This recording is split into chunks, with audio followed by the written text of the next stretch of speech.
একদম homemade mix fruit jam, যেটা রুটি, ব্রেড, পরোটা সবের সঙ্গে এটা খাওয়া যাবে, কোনো কেমিক্যাল ছাড়া, কোনো কালার ছাড়া।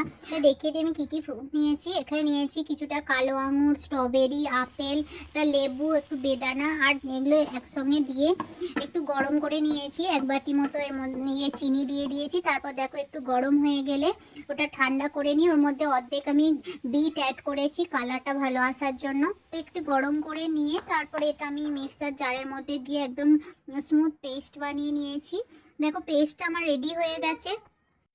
এটা আমি পেস্ট করে নিয়েছি। তারপর পেস্ট করে নিয়ে এটা আমি একটা ছাঁকনির সাহায্যে এটা ছেঁকে নিলাম। তারপরে এটা আমি গ্যাসটা অন করে দিয়ে অল্প আঁচে এটা ভালো করে নাড়তে হবে, যেন এটা নিচেই পুড়ে না যায়। তারপর দেখো এরকম ভাবে একটু গাঢ় হয়ে এলে গ্যাসটা অফ করে দিতে হবে। তারপরে এর মধ্যে দিয়ে দিলাম হাফ লেবুর রস, পাতি লেবুর রস। দেখো এটা কত সুন্দর কালার এসেছে, আর এইরকম টেক্সচারটা আসতে হবে, খুব পাতলাও না খুব মোটাও নয়। তাই হয়ে গেল আমার মিক্স ফ্রুট হোমমেড জ্যাম। রেসিপিটা ভালো লাগলে অবশ্যই লাইক, কমেন্ট, ফলো।